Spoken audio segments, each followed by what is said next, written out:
dari kelompok 2 akan melakukan micro teaching dengan membahas instalasi tenaga listrik dengan mata kuliah strategi pelajar mengajar. Dengan perkenalan kelompok yang pertama Imran Supri. Baik, perkenalkan nama saya Imran Supri dengan NIM 2202-0450-1025. Oke, baik, perkenalkan nama saya Sri Asti Baduni dengan NIM 2202-05-000. Baik, saya Muhammad Anugrah Fitra dengan NIM 2202-0450-1009. Oke, baik, perkenalkan nama saya Alisa Udin dengan NIM 2202-0450-10. Dan saya Muhammad Surya Jaya dengan NIM 2202-450-1002. Itulah tadi perkenalan kelompok dari kelompok 2. Sekian dan terima kasih. Wabillahi taufiq wal hidayah. Assalamualaikum warahmatullahi wabarakatuh. Selamat menyaksikan. Oke, dadah.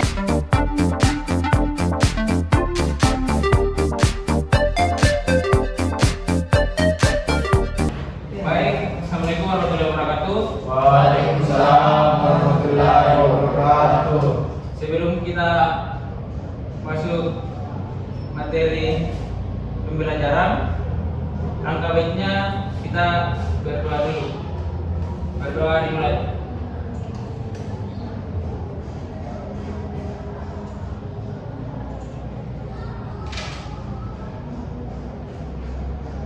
Berdoa selesai. Baik, saya absen dulu ya.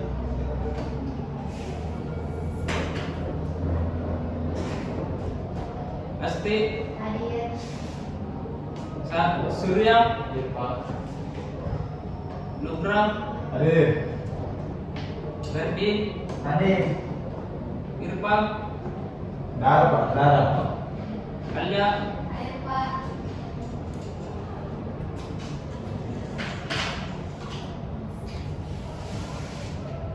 Baik, langsung saja kita masuk perencanaan instalasi tenaga listrik. Instalasi tenaga listrik yang aman, efisiensi dan andalan sangat penting untuk kehidupan modern. Presentasi ini akan membahas prinsip-prinsip perencanaan instalasi listrik yang efektif, mulai dari penentuan kebutuhan daya hingga pertimbangan keamanan dan efisiensi. Adapun prinsip-prinsip dasar perencanaan. Yang pertama yaitu keamanan dan keselamatan. Instalasi listrik harus dirancang dengan mempertimbangkan keselamatan pengguna dan lingkungan. Yang kedua yaitu efisiensi energi. Perencanaan yang baik dapat meminimalkan konsumsi energi dan biaya operasional. Yang ketiga yaitu fleksibilitas dan kemudahan pemeliharaan. Instalasi harus dirancang untuk memudahkan akses dan perawatan di masa depan.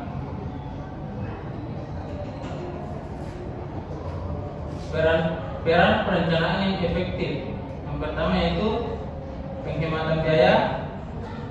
Perencanaan yang tepat mengurangi kesalahan dan pemborosan yang penghemat biaya.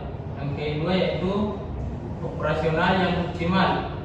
Instalasi yang direncanakan dengan baik berfungsi secara optimal dan andal. Yang ketiga yaitu kepuasan pengguna. Pengguna dapat menginstalasi yang aman, nyaman dan sesuai kebutuhan. Selanjutnya yaitu menentukan kebutuhan daya. Yang pertama yaitu perhitungan beban. Itu kebutuhan daya listrik untuk setiap peralatan dan perangkat.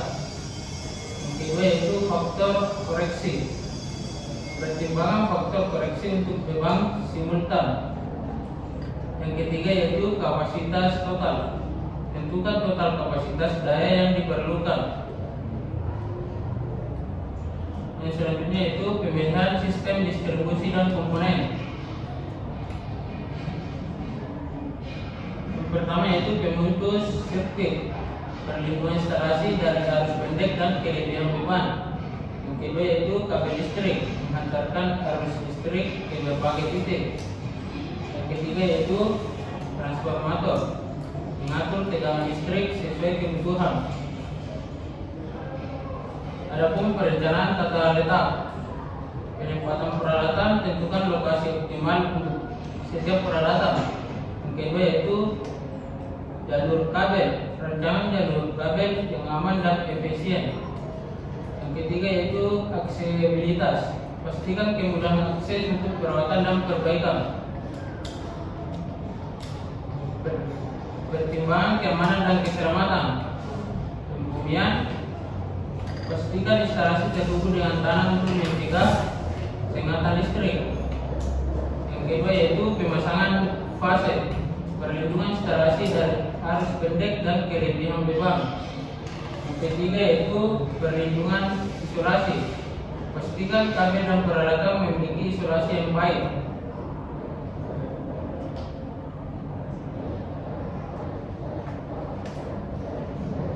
Adapun kompatibilitas dan fleksibilitas.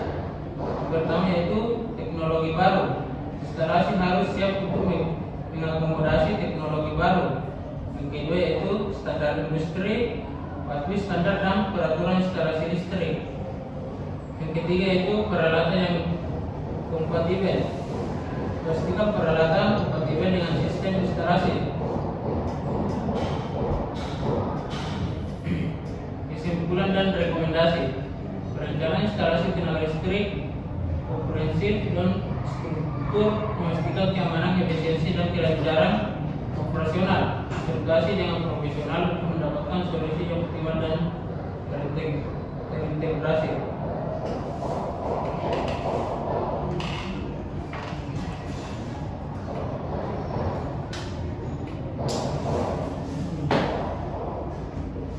Baik, sekian dari materi Bapak yang Bapak sampaikan. Adapun tugas yang saya berikan, apa saja langkah-langkah penting dalam perencanaan instalasi listrik. Sekian dan terima kasih. Wassalamualaikum warahmatullahi wabarakatuh. Waalaikumsalam warahmatullahi wabarakatuh.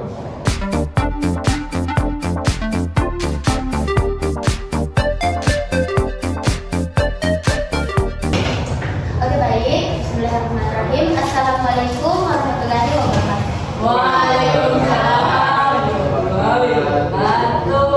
Bagaimana keadaannya hari ini? Apakah sehat semua? Baik-baik saja. Kan di pertemuan sebelumnya kita membahas tentang keselamatan dan apa ya, minggu lalu ketiga ya. Nah sekarang kita masuk di instalasi tenaga listrik satu fasa. Nah di sini ada yang tahu tidak apa itu instalasi tenaga listrik satu fasa? Saya Oke, silakan Pak Kia. itu untuk instalasi tenaga listrik satu fasa itu adalah instalasi listrik yang menggunakan dua kawat pengantar, yaitu satu kawat fasa dan satu kawat sentral. Terima kasih. Oke baik, itu jawaban yang cukup bagus menurut saya. Nah sekarang kita masuk pada materi. Di sini saya akan memberikan sedikit tentang apa itu instalasi tenaga listrik satu fasa. Ya, di mana pengertian dari instalasi listrik tenaga satu fasa itu adalah sistem listrik yang menggunakan satu fase atau arus bolak-balik untuk menyalakan peralatan listrik. Nah, keunggulan dari instalasi tenaga listrik satu fase ini yaitu sistemnya efisien untuk rumah tangga dan bangunan kecil dan menawarkan biaya instalasi yang relatif rendah dan konsumsi energi yang aman. Sebelum kita masuki prinsip dasar dari instalasi tenaga listrik, saya mau tanya dulu untuk adik-adik sekalian, apa tahu apa saja komponen dari instalasi tenaga listrik satu fasa? Ya, oke. Bagaimana saudara Syaril? Yang saya tahu itu hanya dua, yaitu kawat penghantar fasa netral. Betul, itu masuk salah satu komponen instalasi tenaga listrik satu fasa. Ada yang lain? Sudah.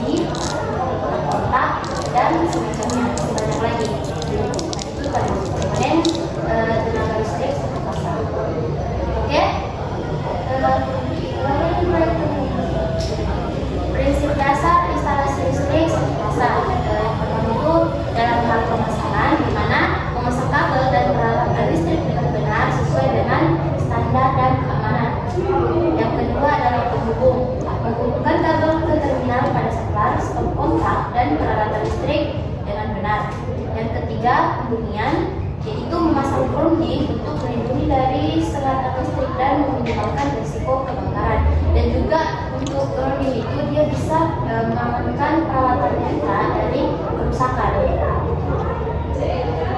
Oke, kita masuk di persyaratan dasar instalasi tenaga listrik satu fasa.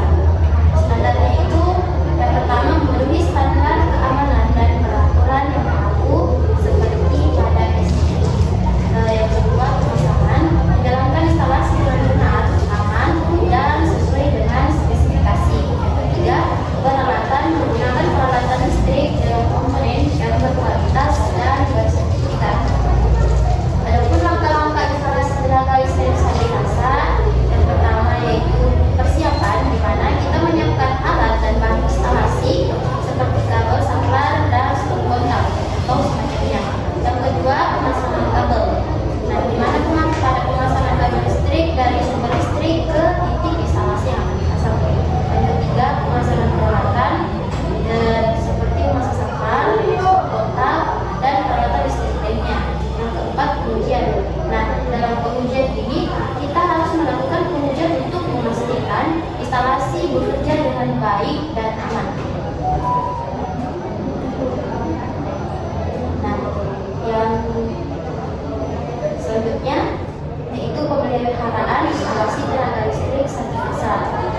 Ada tiga cara pemeliharaannya. Yang pertama, inspeksi berkala. Nah, di mana kita harus melakukan inspeksi rutin untuk memeriksa kondisi kabel, saklar, dan stop kontak. Yang kedua, perawatan, di mana kita harus membersihkan debu dan kotoran dari peralatan listrik untuk menghindari masalah. Yang ketiga, perbaikan, segera perbaiki kerusakan pada kabel, saklar, atau di alat komponen instalasi lainnya ketika dia itu memiliki gangguan. Adapun keselamatan kerja dalam instalasi tenaga listrik satu fasa, yaitu pertama pada peralatan, yaitu gunakan alat dan bahan instalasi yang sesuai standar seperti yang saya jelaskan tadi.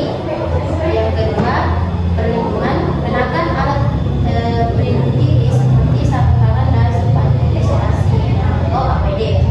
Yang ketiga adalah kewaspadaan. Kita harus selalu berhati-hati dalam menangani kabel listrik dan peralatan. Mungkin cukup materi yang saya sampaikan pada hari ini. Apa ada yang ingin bertanya?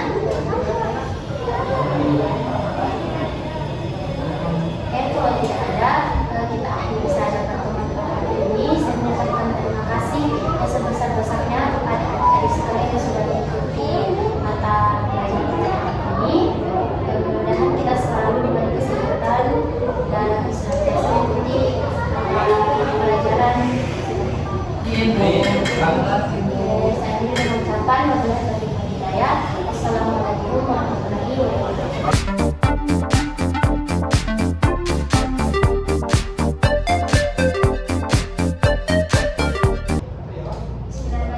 Assalamualaikum warahmatullahi wabarakatuh. Waalaikumsalam warahmatullahi wabarakatuh.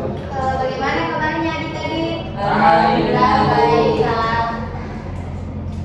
Pada hari ini kita akan membahas mengenai materi instalasi tenaga listrik 3 fasa. Sebelum masuk ke materinya, terlebih dahulu saya absen dulu, Dik. Baik. Asti, hadir Kak. Rizka, hadir Kak. Surya, Sahril, Hadir Kak. Serdi, Sakia. Hadir Kak. Ya, hadir semua, Dik. Langsung saja Dik masuk ke materinya. Yang dibahas pada hari ini instalasi tenaga listrik 3 fasa. Apa itu? Sebelum kita masuk ke materi intinya, terlebih dahulu harus ditahu apa itu instalasi listrik 3 fasa. Instalasi listrik 3 fasa adalah sistem kelistrikan yang menggunakan 3 konduktor untuk mentransmisi daya listrik. Sistem ini sangat umum digunakan digunakan dalam aplikasi industri dan komersial karena efisiensi dan kemampuannya untuk mendukung beban yang lebih tinggi. Sistem tenaga listrik 3 fasa terdiri dari 3 arus listrik yang bergerak dalam siklus yang sama, tetapi memiliki 3 fase yang berbeda. Dalam sistem ini, 3 konduktor fasa membawa arus listrik dan biasanya ada 1 konduktor netral. Setiap fasa memiliki pergeseran sudut 120 derajat satu sama lain. Pengenalan sistem 3 fasa. Sistem 3 fasa memiliki efisiensi tinggi. Sistem ini menawarkan efisiensi lebih tinggi dibandingkan sistem 1 fasa. Yang kedua, daya lebih besar. Sistem 3 fasa mampu menyalurkan daya listrik yang lebih besar dibandingkan listrik 31 fasa. Adapun komponen dalam sistem 3 fasa terbagi menjadi 3, yaitu yang pertama, generator 3 fasa. Sumber energi utama dalam sistem 3 fasa. Yang kedua itu ada transformator 3 fasa, mengubah tenaga listrik untuk didistribusikan yang efisien. Yang ketiga ada kabel 3 fasa, menyalurkan arus listrik ke beban. Selanjutnya, keunggulan sistem 3 fasa ada 3 bagian. Yang pertama itu efisiensi, mengurangi kehilangan energi dan mengurangi biaya. Yang kedua, daya lebih tinggi, cocok untuk beban berat seperti industri dan komersial. Yang ketiga, stabilitas, arusnya seimbang, meningkatkan stabilitas sistem.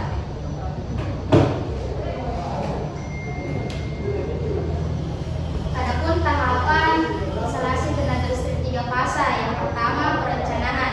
Perencanaan meliputi perhitungan beban, pemilihan kabel dan tata letak komponen. Yang kedua, pemasangan.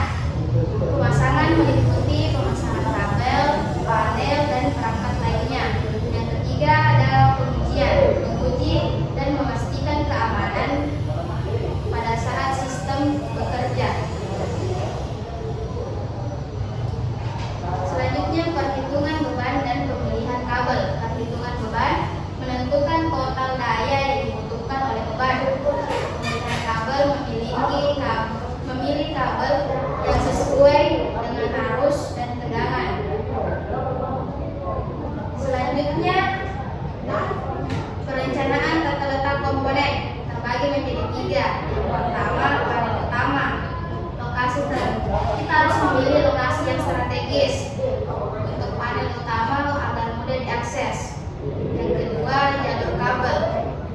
Jalur kabel yang aman dan terstruktur sehingga meminimalkan resiko yang terjadi. Yang ketiga, peralatan beban. Lokasi peralatan beban yang optimal dan efisien.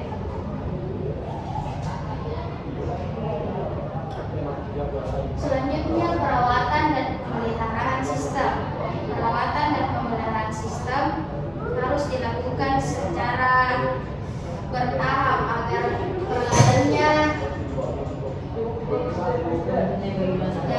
tidak bekerja dengan baik dan tidak ada kerusakan. Jadi supaya tidak terjadi kerusakan pada komponennya. Terus sekali. Mungkin itu materi yang saya sampaikan pada pertemuan ini. Untuk selanjutnya saya akan beri tugas dan dikumpul pada pertemuan selanjutnya. Saya tutup pertemuannya. Terima kasih sudah hadir. Saya ucapkan Assalamualaikum warahmatullahi wabarakatuh. Waalaikumsalam.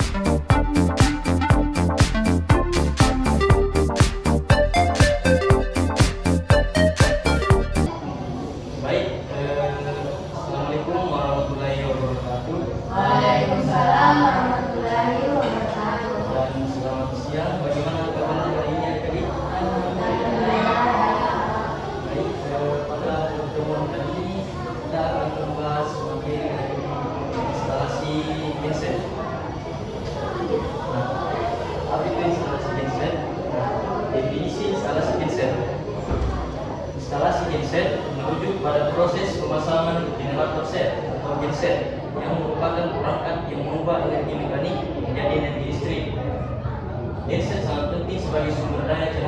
ketika pasokan listrik utama terfokus dan penggunaannya meliputi rumah tangga, bisnis, dan sektor industri.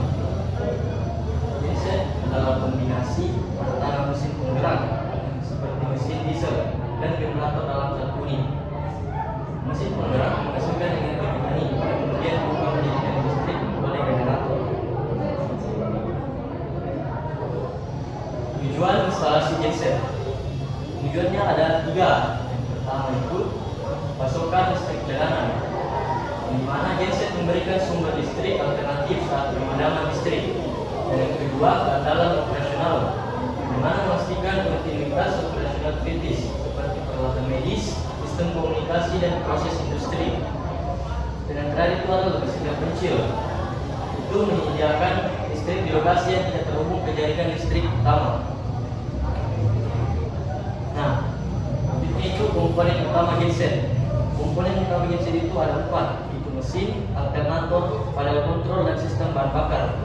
Yang pertama, mesin, sumber daya utama yang menghasilkan tenaga mekanis untuk menggerakkan alternator.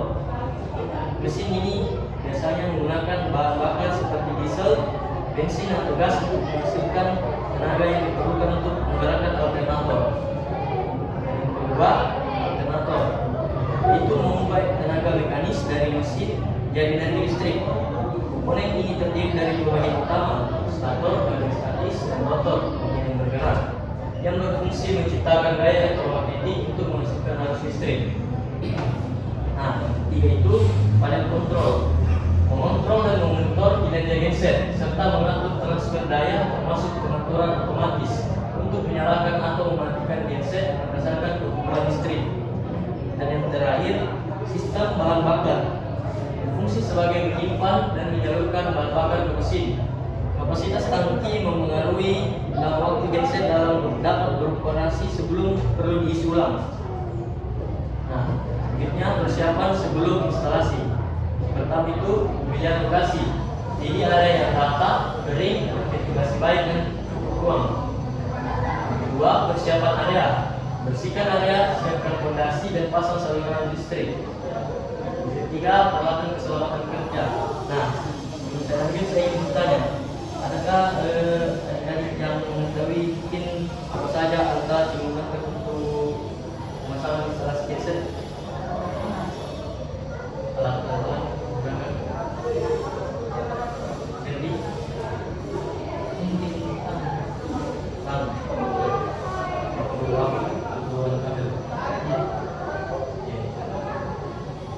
baik, peralatan keselamatan, sediakan APD yang memadai seperti helm, kacamata, dan sepatu kerja.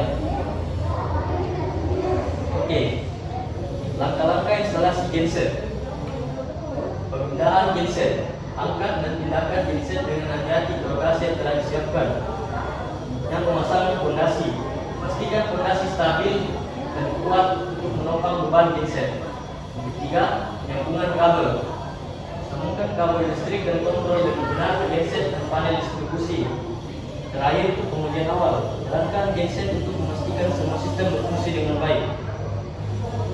Kemudian dan commissioning. Pertama, uji coba, jalankan genset untuk memverifikasi kinerja dan memastikan transfer daya yang lancar. Selanjutnya, penyesuaian, jika diperlukan, sesuaikan pengaturan dan parameter genset untuk mencapai kinerja optimal. Dan yang ketiga itu dokumentasi, catat semua data pengujian dan konfigurasi genset untuk referensi masa depan. Nah, yang terakhir itu pemeliharaan rutin genset. Pertama itu inspeksi rutin, periksa level bahan bakar, oli, dan air pendingin. Kedua, perawatan berkala, ganti filter, oli, dan cairan pendingin sesuai jadwal. Dan yang ketiga itu pembersihan, bersihkan genset dari kotoran dan debu secara berkala. Baik, itu mungkin materi ini. Untuk tugasnya mungkin ada dari apa saja alat dan bahan yang digunakan dalam pemasangan instalasi genset. Oke, sekian untuk kali ini. Saya ingin memulai wilayah. Assalamualaikum warahmatullahi wabarakatuh.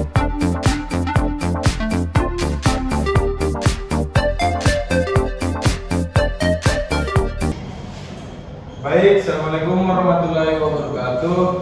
Waalaikumsalam warahmatullahi wabarakatuh. Pada hari ini kita akan membahas pelajaran mengenai instalasi tenaga surya untuk penerangan jalan umum.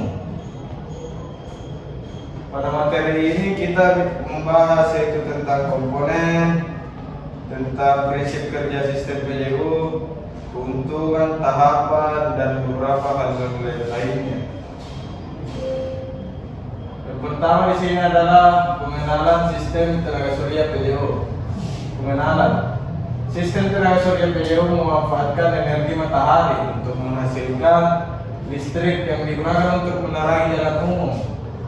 Keuntungannya yaitu sistem ini ramah lingkungan, hemat biaya, dan dapat diandalkan untuk jangka panjang.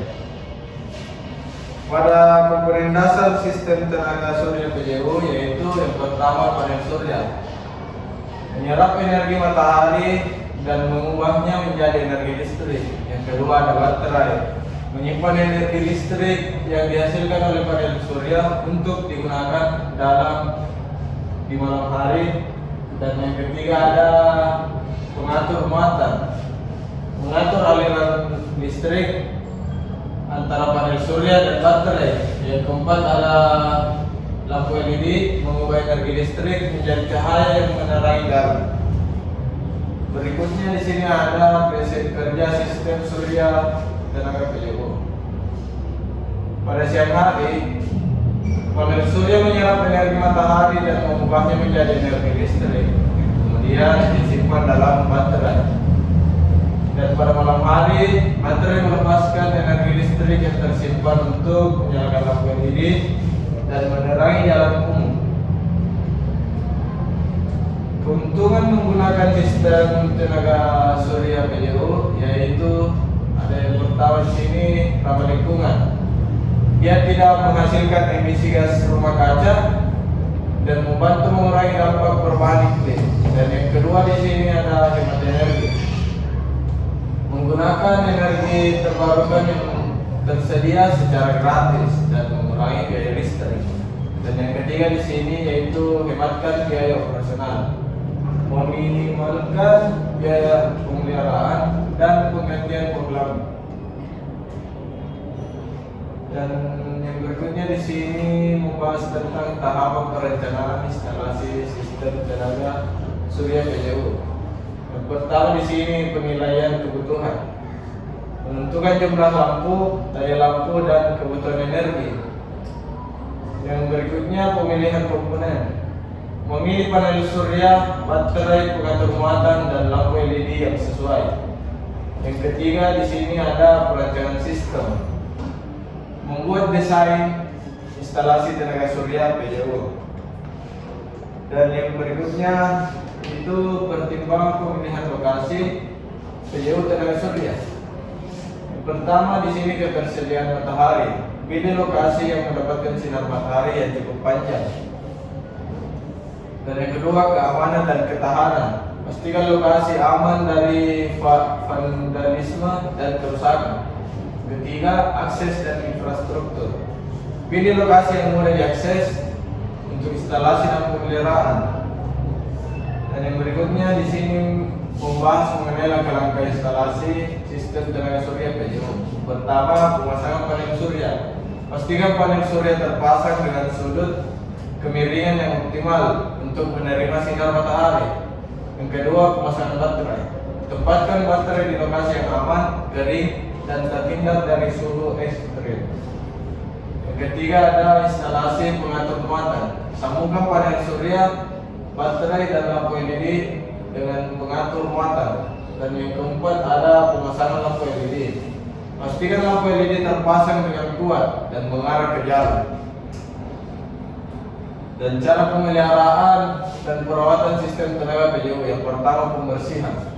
Bersihkan panel surya secara teratur dari debu dan kotoran. Dan yang kedua adalah pemeriksaan. Periksa kondisi baterai, pengatur muatan, dan lampu LED secara berkala. Dan yang ketiga ada penggantian. Ganti komponen yang rusak atau halus dengan komponen yang baru. Ya, dan yang terakhir mungkin yaitu implementasi sistem tenaga surya. PJU di Indonesia. Sistem tenaga surya PJU telah diterapkan di berbagai kota Indonesia, memberikan manfaat yang signifikan bagi lingkungan dan masyarakat. Mungkin pembelajaran kita pada hari ini itu saja, dan mungkin saya akan memberikan tugas kepada kalian semua, yaitu mencari di daerah mana saja PJU yang banyak ditemukan. Mungkin sekian dan terima kasih. Wabillahi